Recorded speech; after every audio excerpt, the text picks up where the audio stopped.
Czech economy is growing and the unemployment rate is falling.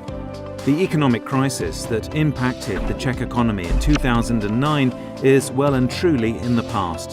While Czech trade unions adopted a moderate approach during the economic crisis and accorded preference to the preservation of employment positions over wage growth, the current trend with respect to collective bargaining is clear, i.e. wage growth.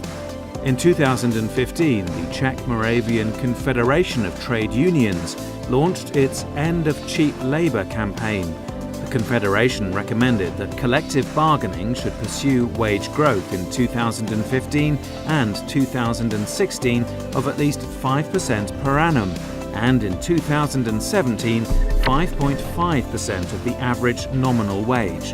Employers are in broad agreement with the demands of the trade unions. Indeed, they are left with very little choice. Wages, including the minimum wage, are on the increase, and there is a pressing labour force shortage, especially with regard to technical and skilled blue-collar professions and in the healthcare sector. Companies are attempting to compensate for the lack of workers by recruiting from abroad, especially from Ukraine, without any obvious results to date. Despite attempts by the government to simplify the process surrounding the securing of work permits for third country foreigners, the legislation in this area is still considered to be overcomplicated. The Czech economy is in above average condition, and the unemployment rate stands at its lowest level in the history of the Czech Republic, i.e. since 1993. However, in these unsettled times, labour market conditions could change very quickly.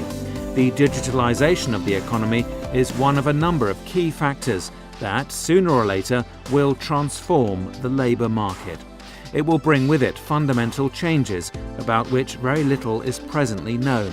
It is, however, already certain that certain professions will disappear completely, while others will be replaced by new professions, i.e. part of the labour force will lose their jobs, and at the same time, new professions will emerge. In any case, the labour market will become considerably more flexible, and both employers and employees will have to search for forms of employment other than just full-time work with non-time-limited contracts. This topic is currently being addressed by the various Czech social partners. Although the two sides hold different views on digitalisation and its benefits and costs, they generally agree that there is a need for this issue to be addressed, in particular by the government, which, they believe, should create the relevant legislation and, at the same time, invest in research and development and, primarily, introduce the necessary changes to educational policy.